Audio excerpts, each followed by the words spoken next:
Hello, here, Lindsay Mirando from Get It Done Gals, and I am so excited to be here today with Jordana Jaffe. And I heard Jordana actually on Rachel Luna's show, and I was like, who is this gal? I need to get to know her. She's so awesome, so real, so authentic, which we are all about at Get It Done Gals.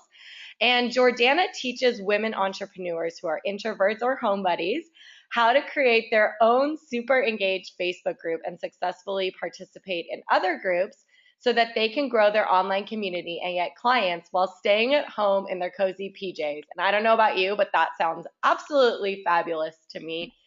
Coming from a home buddy myself, and Nicole, my business partner and partner in crime, is as well. So, Jordana, welcome. Thank you so much for being here. Thanks so much for having me. I'm so happy to be here. Well, I am so excited to chat with you. Jordana, I would love for you to share how you got started. I was reading a bit about your entrepreneurial journey, and I know you spent a long time, I believe, in professional organizing, and then ended up starting your Facebook group with your wife Jenna. And I'd love to just like hear your how you got there, how you ended up, in the entrepreneurial journey in the first place, and what you've kind of gone through along the way. Yeah, totally. So basically, so I started my entrepreneurial journey 9 years ago, and I did do professional organizing for the first 3 years exclusively. Then in 2010, I started doing more, well, not more. I started doing business coaching, period, and then that kind of took a lot of different iterations. I did a lot of different kinds of coaching. I coached a lot of different types of people, and it was a lot of fun. And I was doing that probably up until 2015 or so. Yeah, until 2015. And then in October of 2014, as I was still doing that, I started a Facebook group. And this was kind of right before Facebook groups were trendy or really seen as a business strategy. They were, I mean, I don't really know what people were seeing them as at that point, but they weren't what they are today. I can say that with high levels of assurance. So so I basically just started the group because I have always been a compulsive community creator, and You love that. and and I'd always done it offline. But what I basically figured out was that ultimately I would get burnt out. And for a while I was like, why is this happening? And then I kind of realized, oh, that might be because I'm an introvert. So I really just wanted to see, like, would there be a difference if I did something and it was based online instead, and there wasn't any like in-person energetic drainingness kind of thing. Yeah. So it was really just kind of like an experiment of sorts. There was no true business strategy behind it, simply because I didn't even know it was a possible business strategy. I really didn't know how it was going to work. I didn't know how it was going to manifest itself. I certainly at that point didn't see it as this like up and coming trend in business. I wasn't like, ooh, I'm getting in early or anything. Like I really, it was really just like a very uneventful day where I was sitting down and I had this inspired idea, and Jenna wasn't even at home. She was at some retreat, and I was like, oh, like I just started a Facebook group, and like she was like, okay, like whatever. Like it was it was very casual and very like anticlimactic and not so exciting. But I was really excited too. I love connecting with people, and I love connecting people with other people. Uh, so I started the Facebook group, and I just got really into it. I was really present. I became really obsessed with it, right? So I was asking questions all the time. I was super engaged. I was super excited about it. I was just excited to connect with people in a way that felt really easy and fun and nourishing for me. It was really fun to just see other people like in that space and to be connecting with them with so much more ease than I have ever felt before, like when I went to a networking event. So it kind of continued on that way. And basically, so that was October of 2014, early October. And by early 2015, people started saying to me, like, how'd you do that? Because I think around the beginning of 2015, Facebook groups started becoming a bit trendier. Um, kind of like early spring 2000, around this time last year, actually. So people started saying, like, how'd you do that? And I was like, I don't really know. I just, I just started it and I had a lot of fun. And that was kind of, as simple or as complicated as you see it. Yeah. um, so then I started, but I realized that people wanted to learn this stuff. So I started backtracking and I created a free guide, which ended up being like the free gift that I have on my website. And I started offering free challenges. And then the summer of 2015, I started offering paid programs. So I created 2 paid courses about Facebook groups that I still have, and that's kind of where I am today. Yeah, that was a very shortened version of the past 10 years of mine as a entrepreneur. I love Past 9 years. I love it. Well, I think it's so cool that that you recognize that you were kind of burnt out and that you're such a community person. So how can you like take your love for community and connection and do it in a different way? And it's such a Totally, exactly. yeah, like such a great example of, you know, I know oftentimes as entrepreneurs we like overthink, and I know Nicole and I can get caught up in the strategy because we're such strategists, and it's so cool to be like, wow, I didn't even recognize what this is going to become. Yeah, yeah. I mean, I think it's interesting how things kind of manifest themselves, and sometimes it's really deliberate, and sometimes it kind of just surprises itself upon you. Yep. Totally. It's one thing we always talk with our clients about is instead of, and this is something we had to learn, instead of creating all these products, create a community and see what they want. Like ask them, like build it up, and they're gonna tell you, like, hey, I'm sure, did your community ask you, like, how did you do this? Like, how did you end up creating these 2 products? What kind of prompted you after a year of the group? Yeah, no, people started asking me. That's exactly what happened. People started asking me, and then I was like, oh, I guess people want to learn this. And I mean, I don't remember like the intricacies of it all, but I'm sure maybe I asked people like, what are your specific questions? Or maybe people just started asking like the same questions. Um, and from there, I kind of figured out what was needed for me to share.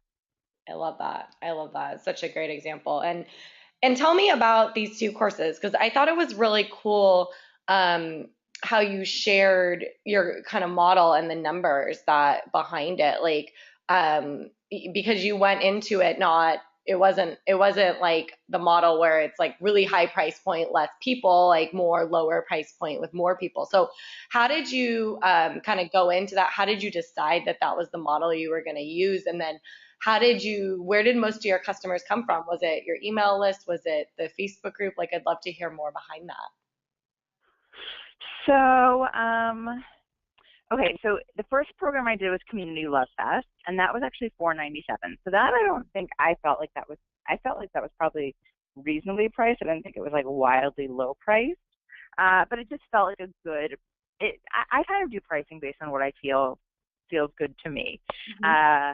So I did that, and I know, and a lot. I mean, over 100 people signed up, but I also noticed that there were people that wanted to learn the stuff but couldn't, or that there was a lot of like money hesitations, money objections, money resistance, et cetera, et cetera. So I really felt I had come up with the name Facebook Groupies prior, and I really was like and I actually wasn't planning on releasing a program again for like a little while, but then it just kind of felt like the right time, and I thought about it, and I said, I really would love to create something that that is like more financially accessible, or like financially accessible to anyone. And I also basically the idea behind it to some degree was that I was seeing all these membership sites pop up, Mm-hmm. like really low price point. But there's things that I just don't love as of now about the membership program model. I don't like that it's kind of like come and go as you please. I don't think that really serves the client or the business owner so much. And I don't know, like there's just something about it that didn't sit right. So I kind of looked to that model and I said, okay, like what do I like about it and what don't I like about it? And what I liked about it was the low price point. What I liked about it was that we, gathered together in a community in Facebook groups. What I liked about it was that it was pretty structured in terms of guest experts and, ask me anything posts and just I liked the way that it was run. But what I didn't like is that I didn't like kind of the endlessness of it. Like there was no start, there was no stop. You can join at any time. There was no incentive to necessarily join at any given time. So I just decided I'll model it after kind of like the membership program idea, but I'm going to make it into a course instead. It's just going to be, which I think, look, if membership programs, if membership sites, condense themselves into 3 months, then it suddenly would be called a course. So that's kind of the idea behind it. And then it became this 3-month course that was $70 or 3 payments of $25.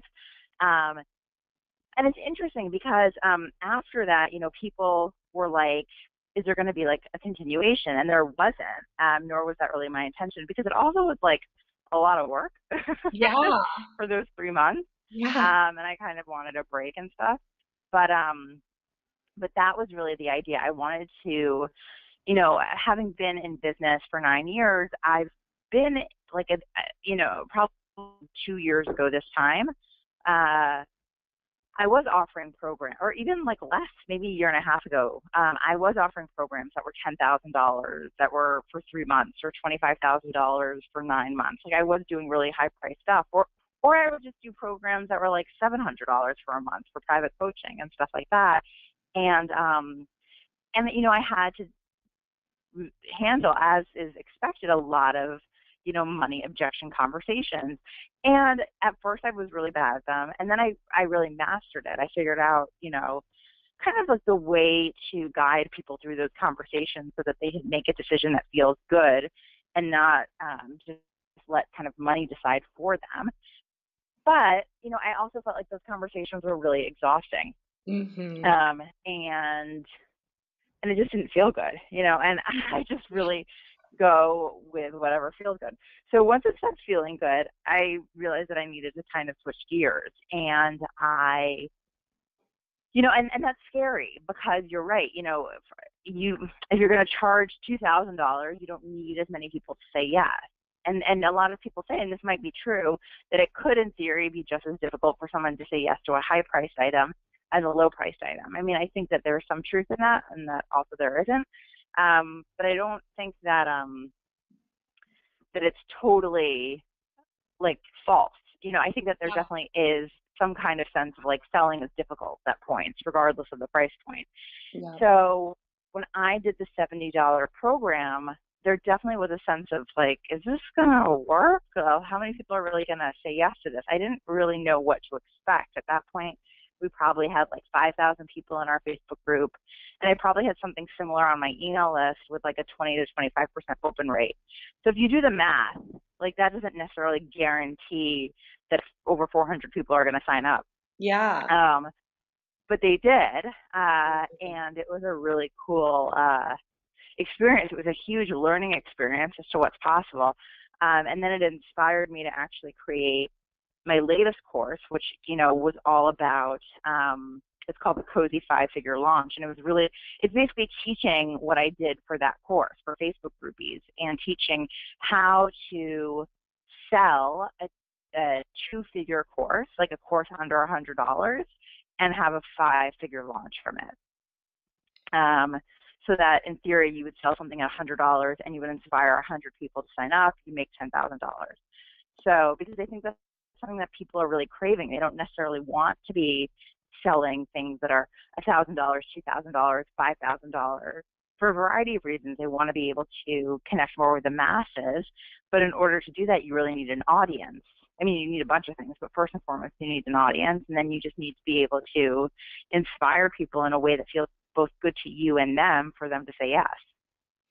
I love that. I love that. Be able to inspire people in a way that feels good to both you and them. And that, Yeah. you're right. It's so true. And it's, I'd love to hear. Well, I have like so many questions after hearing that because that was just so wonderful. But I'd love to hear um, how you how do you sell? Like, like how do you inspire people in a way that feels good to you and them? How were you able to get, that's amazing. Like you said, do the math, the 5,000 people in the group, 5,000 people on an email list. Like that is amazing. That is a tribute to, what a wonderful community you've created and how many people really admire and, follow what you're doing or connected to you. So I'd love to hear like how do you sell and how is that different from when you were selling those $10,000 packages? I'd love to hear more about that. So I think what I kind of learned was that people, I'm trying to see how I can articulate this. So I think that people will say yes more readily when they know that they don't have to. And like, not that we ever have to, but I think that when people are given the space to make a decision that they don't feel is pushed upon them, they can make a more honest one. I think a lot of times people are scared because they feel like they're going to be shamed or they're going to be, I don't know, like looked down upon, like peer pressure or something like that if they say no to something. So what I've been really big about, which I wasn't always simply because I wasn't taught to do this, I kind of came to this just because, again, it felt good.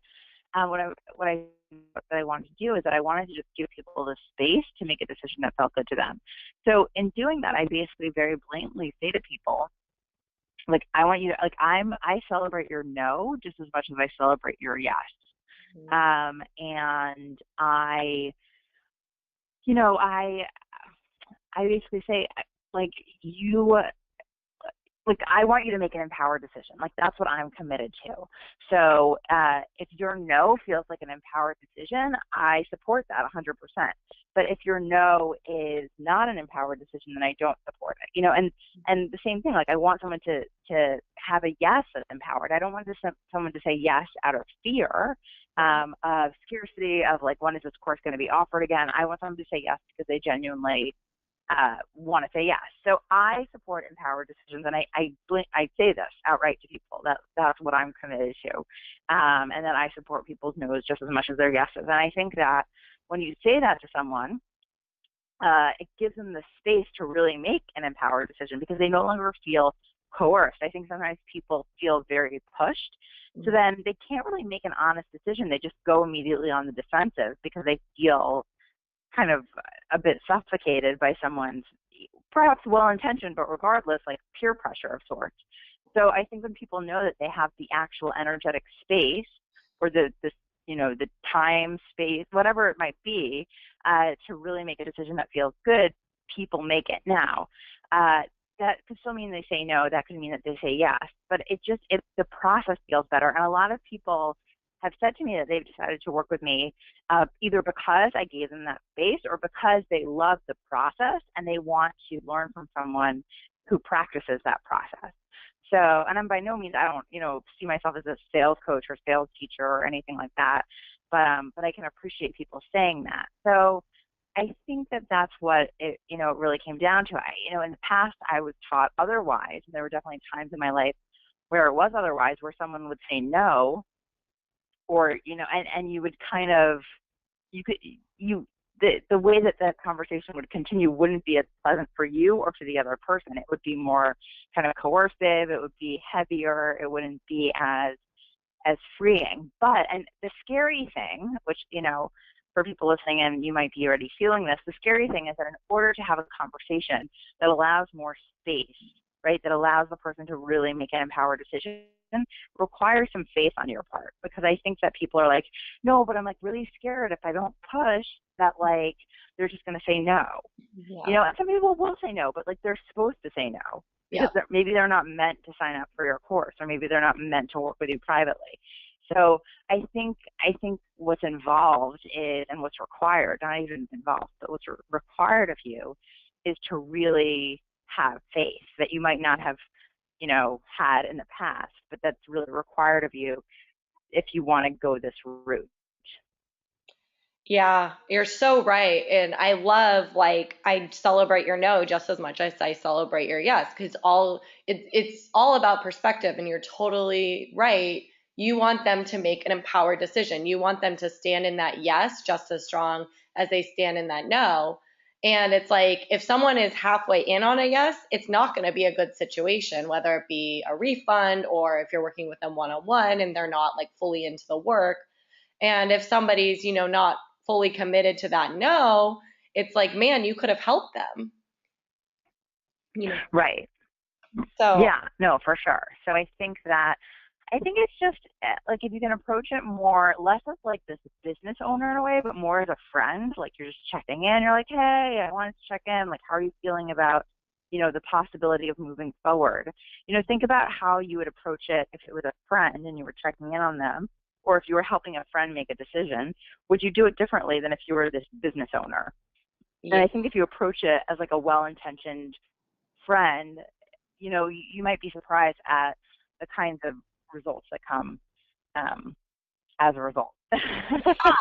Yeah, you're so right. It's funny. Nicole and I were having this conversation last week.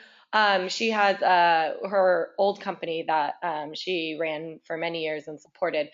They were talking, they're in the mortgage industry, and they were talking about having a salesperson, and they wanted the salesperson to call their past clients and let them know that the interest rates had gone down and they'd love to support them in their refinance.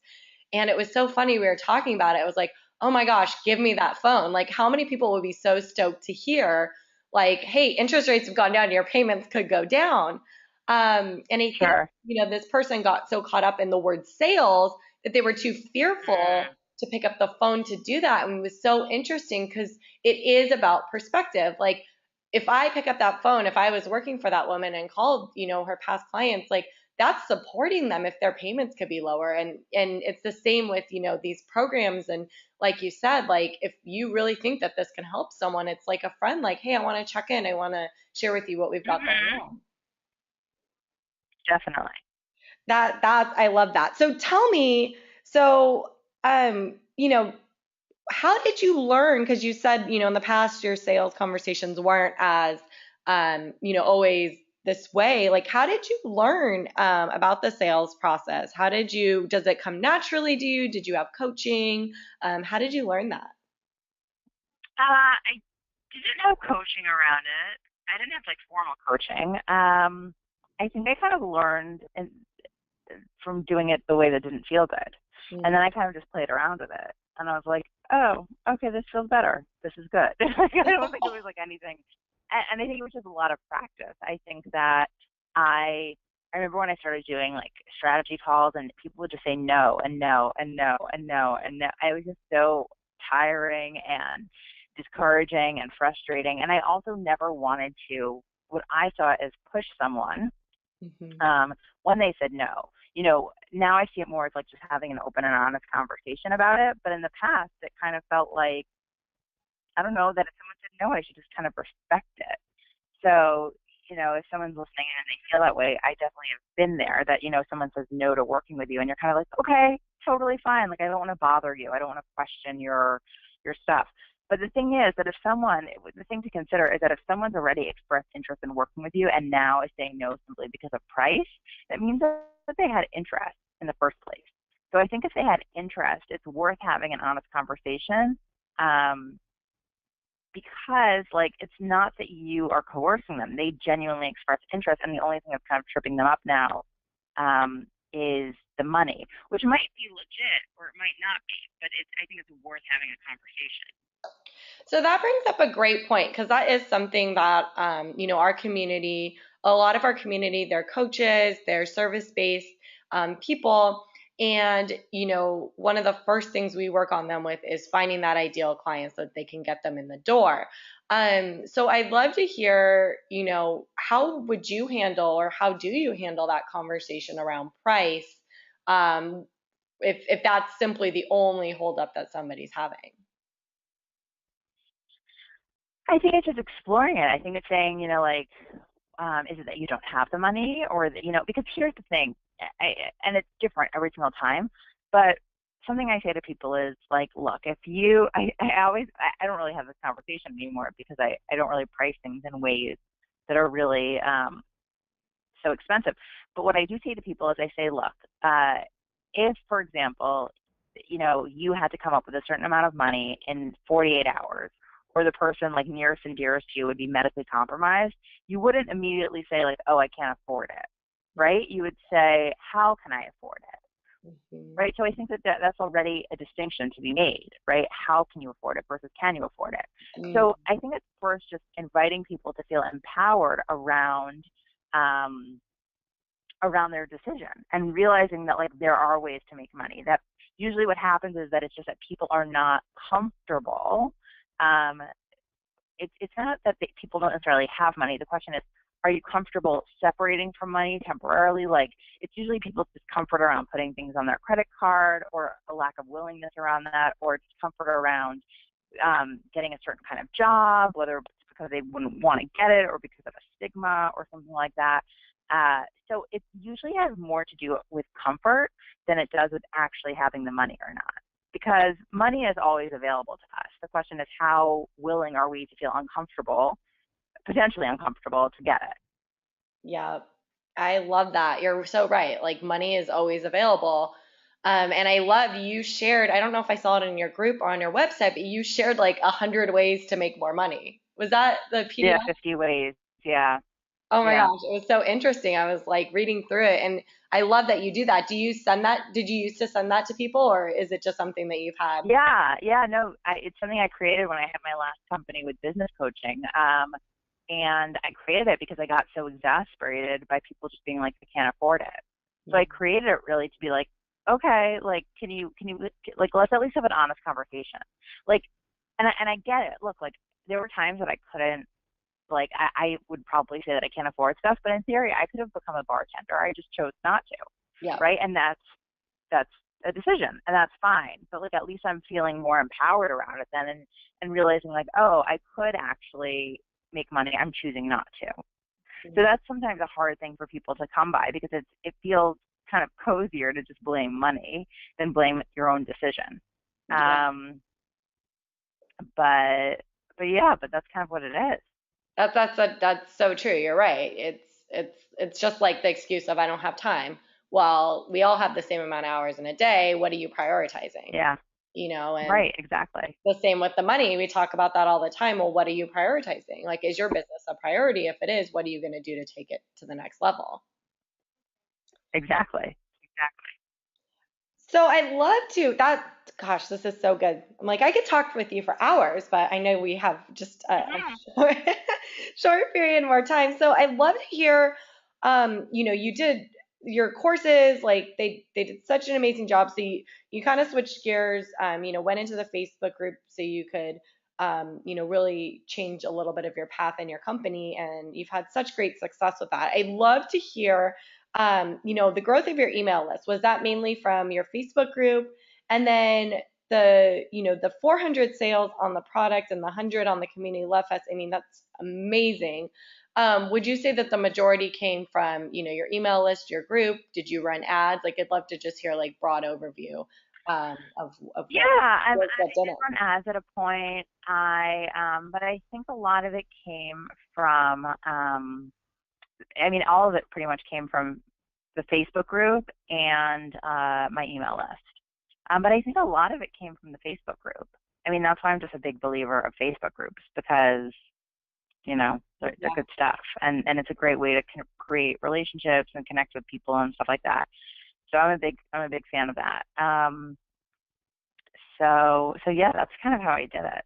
That's awesome. But and this could be a whole other conversation. I believe that the way in which you get clients, grow your business, whatever, should feel really good. So like if someone's listening and they're like, oh, that sucks because I don't really like the idea of having a Facebook group, then like that's totally fine. There's so many other ways that you can grow your business, grow your community. And my priority for anyone would be for them to find a way that feels good for them versus a way that they just heard worked for someone else. I love that. That it's so true because one of the things I think people are dealing with out there is just overwhelm because that's why Nicole and I started our business because there's so many different directions you can go. You could be on Periscope, you can be on Snapchat now. You can but really figuring out what feels good to you and where is your ideal client. And does this feel like the right Sure. space for Yeah. because some people might not want to doesn't feel comfortable on a video on Periscope and I love what you say in your branding and your messaging about you know, supporting people so that they can get clients while they're home in their PJs, or home buddies. I think Mhm. Mhm. it's a great because a home, somebody that's more of an introvert might have more trouble getting on video than, posting in a Facebook group. So I love that. For sure. For sure. Definitely. I think this is all just such great, amazing, amazing content. I would love to hear, how did you grow this Facebook group? I mean, you guys are almost at a little over 8,000 people, right? Like, how did you grow it? I think we're at like 8,500 actually at this point. Amazing. I mean, I did it a lot of different ways. I mean, that's like why we created the face the not the Facebook group, the courses to kind of walk people through that. Yeah, I mean, I think that how did we do it? Or like your main way that you Uh, think was like the biggest. yeah, I mean, my favorite ways to do it are through Facebook ads and also through like free challenges. But Mm. to be honest, it's not only it was also simultaneously important isn't just to like get people in the door, but to also have people stay. So I think that it really matters like what's the engagement that's going on versus you know just getting people in the door, if that makes sense. Yeah, totally. Because you're great. You and Jenna are so amazing about engaging and connecting and, asking questions. Do you guys do specific days where you ask things, or is it more just, from your intuition? Like, I feel like asking this today. How do you plan that out? Yeah, at this point, I feel like asking this today. Perhaps like a while ago in the beginning, it was more planned out, but at this point, I think intuition and what feels best and what feels like the most inspired is what ends up being the most well received because it's the most authentic. Yep, totally. Yeah, and I think you're so right. It's funny, we tell our clients all the time, like, just post what you're like thinking about or feeling. And one of our clients had posted, what type of gluten-free crackers do you like? And like she got so much response because she's a health coach. And it's just, Mm. just really thinking about like what's on your mind, like because it's probably on somebody else's mind. Oh, for sure. Oh, most definitely. So, I have two more questions for you to wrap it up, and then I know we need to hit the road. But I'd love to hear more about how you and your wife Jenna work together. What does that look like? Do you work on this business together fully, or how does that work? And are there any pieces of advice you can give for people to really enroll their partner on board with what they're up to? Because I know a lot of people will say to us like, my husband or wife, like they're not really on board or they are on board, but how do I like show them what I'm doing? There's a lot of, questions around that. Yeah. So I mean, so Jenna and I at a point thought we were going to kind of do business exclusively together. And now the only thing that we really do together is the Facebook group right now. Um, so we don't really, I mean, we have done stuff in the past. I think like in terms of advice around that, it's really like an ongoing negotiation and an open conversation around, asking each other like, what are your goals? What are your desires? What are your values? And perhaps you already kind of know these answers if you've been married or whatnot. But it also merits like having a revisitation of it. And to really just say like, what do you want from this? What do I want from this? And does it mesh up and does it make sense? And do we feel like coming together is going to serve each of us individually, is going to serve us more as a unit, is going to serve our potential clients more than if we didn't come together. So I think that's the question that you really need to ask yourself. And then go from there. And then just be open to having this ongoing conversation with people. That conversation with each other around, how's it working for you? How's it, is this working for you? Is this not working for you? And to be open to things adjusting accordingly. I love that. Yeah, that open communication is so key. And Nicole and I have even talked about like doing like quarterly meetings with our husbands, like board meetings, and sitting down. Yeah, it's not a bad idea.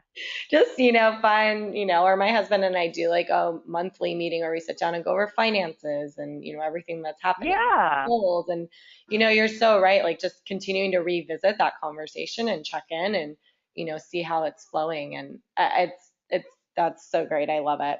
I love it. So what piece of advice would you give to an entrepreneur that's, 1 to 2 years into business? They may have, tried a few online courses and, just they're just not sure which, area is right for them, like which social media they should be on. Like they see people, having success out there and doing really well, and maybe they're just kind of in a state of a little bit of overwhelm, a little bit of envy, and a little bit of stuckness. Like what would you say to them to do?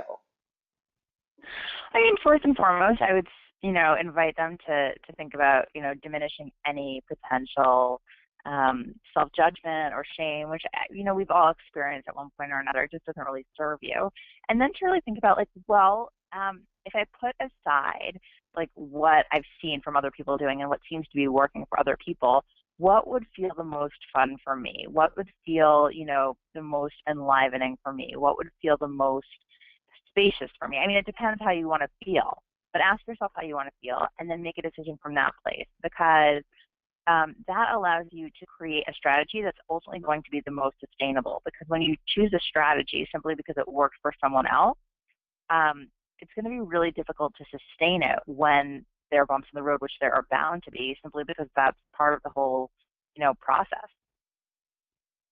I love that. You're so right. You've got to choose. It goes back to what you said earlier about choosing, what feels right to you. And just because somebody else is doing it doesn't mean that you have to do it. Most definitely. Exactly. Keep our eyes straight ahead and really focus on what we see working and what is the most powerful. Well, thank you Yes, so ma'am. much, Jordana. This was so wonderful, and I so appreciate your time. You guys, you can find Jordana at Jordana Jaffe, JAFFE.com. And then she has her free Facebook group, which is absolutely amazing. I'm a part of it. You should definitely join it. She sent over the link, and this will be all in the post as well. So you'll have all the links in here to access her. But the free Facebook group is bit.ly/you are magical. And is there anything else, Jordana, any other sites that or links that you want to give? I just want to make sure I got them. No, that's perfect. That's perfect. Yeah, it's bit.ly/you are magical. And I would love to see you there.